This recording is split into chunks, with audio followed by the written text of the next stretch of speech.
here that hold up.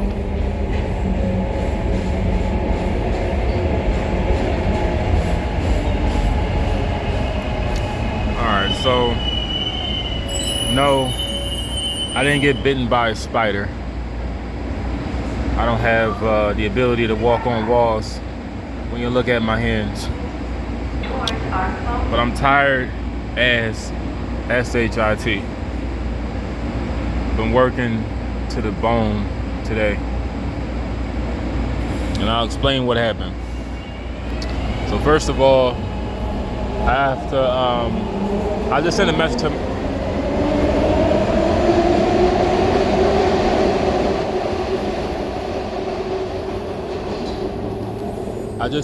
to my job, and I told them what happened, and I'll tell you what happened. Well, I told them first, but I'll tell you second. So, this guy, he decided to come late, and I was a little late myself because the bus that I caught didn't make it in time for the train. I'm not going to do that again, but it didn't make it in time for the train. So I knew I had to, be up at a certain time. I had to be there at 8. It was in Norristown, and I got up around 4:30, 4 o'clock. I watched a little bit of Judge Joe Brown or Judge Mathis, or one of the two. I didn't have enough time to eat my food I had in the oven, but I'm gonna eat it when I come back, or when I get in the house. So I get there, really, like, I'll be honest, I was late, and I don't like being late to anything. I got off the wrong stop at first, and the lady that I was helping managed to drive where I was walking, and I just felt that was kind of strange because, I just didn't think it was like, it's just something I wouldn't do. I would never give my ride, like, pick up a stranger. But she was rather friendly. And that's a sign that you grew up around good people.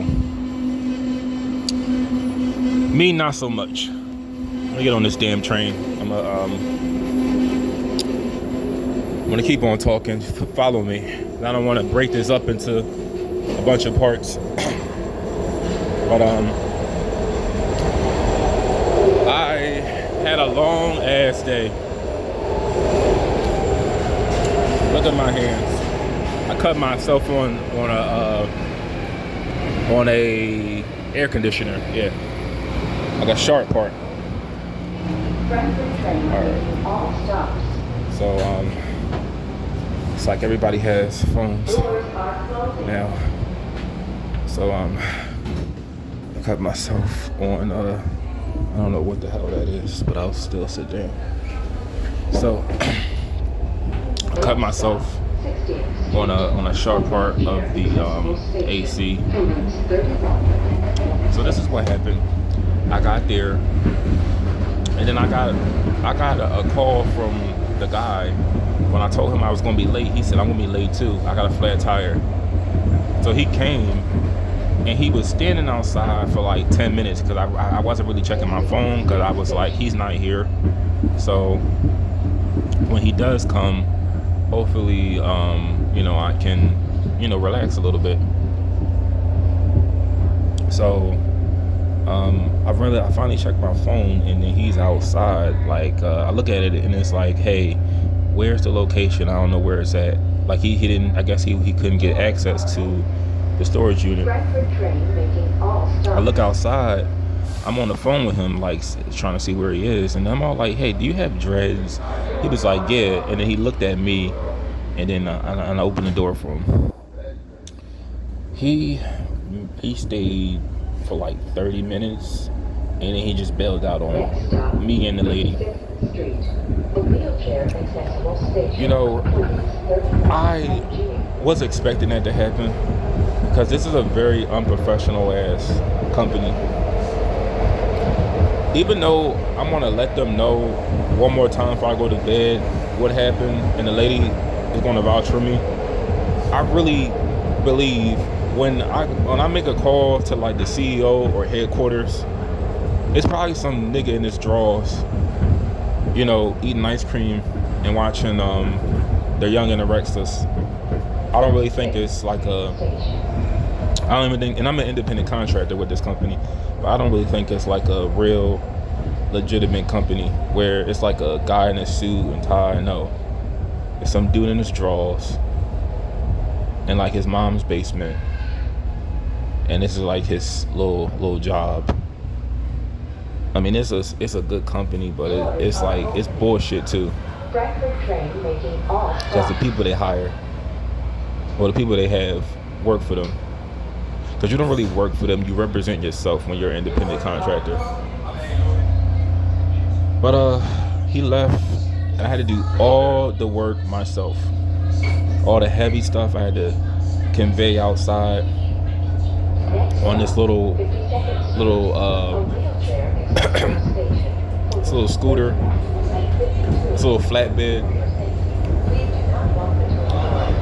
I had to get all the boxes together. It was not fun at all. It wasn't fun.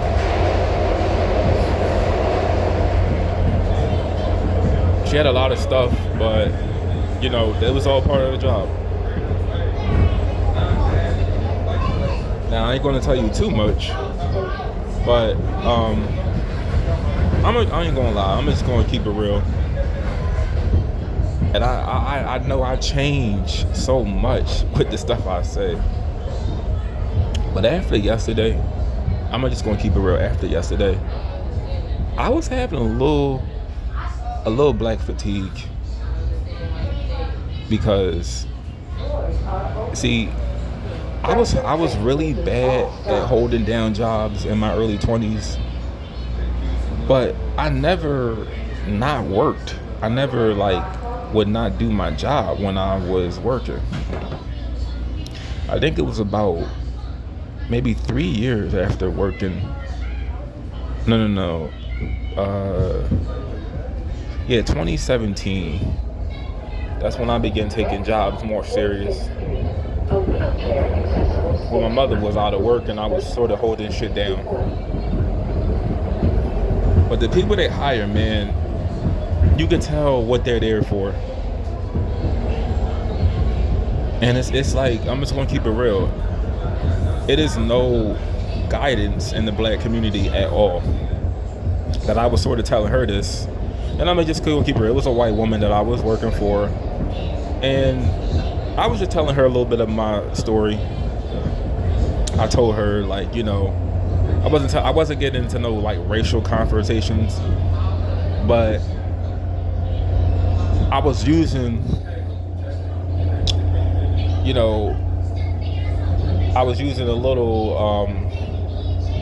little figurative language to, indicate what I was trying to say, about my community. I was, using little allegorical, phrases, and a little bit of, what do you call it? I forgot the other one, but I was just subliminally, I can never pronounce that fucking word. 46th Street. But I was low key telling her, I really am just fed up with just everything, the culture. And it's just like, what can we do? What can we build? What can we establish? I mean, you got dudes I'm working with that, to me, they do a background check. I really feel like these people just got out of fucking jail. But we got through it. We got everything off. And she actually is inspiring me to work more harder to get out of jobs like these, because I see exactly where I don't want to be in life. And I don't want to die not being known for anything. You want to leave a mark on this earth. You want to let people know that you were here. And a lot of people, unfortunately, are just consumers. They eat, sleep, and shit. They don't think about anything to innovate. They don't think about ways to contribute to society. They just work their little security jobs. They smoke their weed. They drink their malt liquor or their Hennessy or their Milwaukee's Best or shit. Their what's that one? Their Bud Light, their Miller Light, and they smoke their Marlboros. They smoke their meth. That's how they get through life, and that applies to anybody. So here's another thing too. The woman was moving. I'm not going to tell you all her business, but the woman was moving into a house. She left an apartment, and I don't want to confuse you, but she has a transgender child. That's a woman now, and I saw her, and she was. I was sort of. She seems very supportive, but I was trying to explain it to her, break it down, because I just openly told her, like, yeah, I dated someone in Florida that was, and I was explaining to her that I date people or I associate with people that I can understand. Like, if I remember, it was this female I was talking to, like,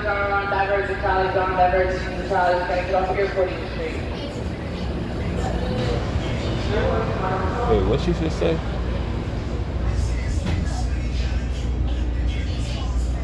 Thought she wanted us to get off. Anyway, I was talking to this female like a few weeks ago. I was serving her, and she had I gave her my real number so that she can get her refund. Anyway, she never got her refund, and we started sort of talking, but we could never really have like a real conversation because I don't know how to relate to her, and I can only talk to people that I can relate to on a certain level. I didn't really know what to talk to her about, but I was explaining to her, like, yeah, I've dated, I've only dealt with women that are trans, and I only understand like my own gender or other genders akin to my own, and then she was asking, like, am I like non-binary or that or something like that, and I was just kind of like, I kind of laughed. I was like, yes and no, because like I am a man on the appearance, but I don't feel like one. I don't think like one. I don't really have the mindset of one. I mean, I handle my business. I try my best to, but I don't feel like one on the inside at this point in my life.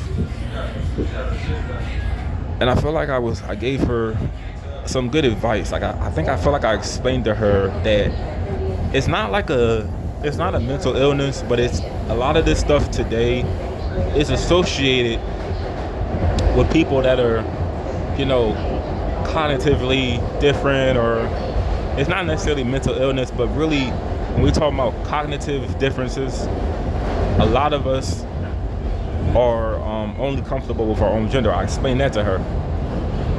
And I told her that, see, my family, who I choose to be with, has caused more attention in my family. See, I don't look for no one to accept me, because it's so easy to accept it now when you don't have struggle going on in your life. See, I ain't gonna say who, but my dad, he sort of accepted, he accepts it now, but he wouldn't have accepted it 15 years ago when it was really important diversion, and you guys have to take the train to 40th Street. These aren't diversion. Yeah, 15 years ago, when it was a real problem, when I was confused and I needed help, you know, it was just a bunch of negativity. But like now, you know, it's like, oh, good for you, and you know, all this stuff. But it's like, it's easy to say that now when you don't have struggle going on in your life.